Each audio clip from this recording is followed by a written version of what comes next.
Fake HOA sent a bill to my widow neighbor.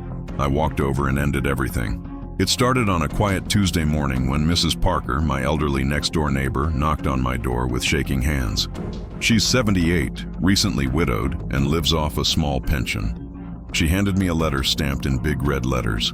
Delinquent HOA fees, $43.80 due immediately.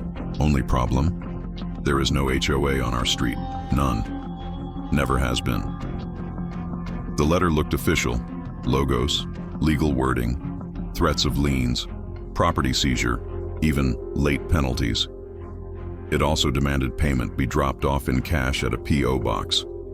Mrs. Parker was terrified. Her husband handled the bills for 40 years. Now she was alone, confused, and scared she'd lose her house. I told her to sit tight, because whoever tried to shake down a grieving old woman was about to have the worst day of their life. First thing I did was call the county records office. They confirmed what I already knew. No HOA, no association, no fees. Next, I checked the letterhead and tax ID. Fake. The law firm listed didn't exist. Then I noticed something else. The return address wasn't a P.O. box.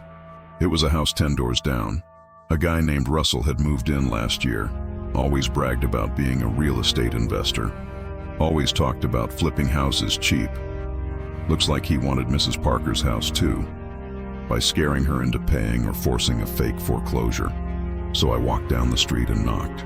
He answered with sunglasses, messy hair, and an attitude. I held up the letter. He smirked and said, "Old people will believe anything.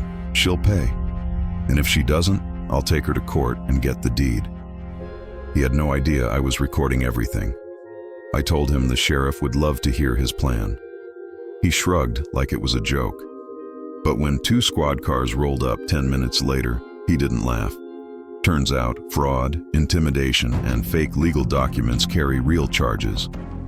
Mrs. Parker's letter wasn't the only one. They found copies for 4 other neighbors. The officers walked him out in handcuffs while half the street watched. A week later, we held a neighborhood barbecue in Mrs. Parker's yard.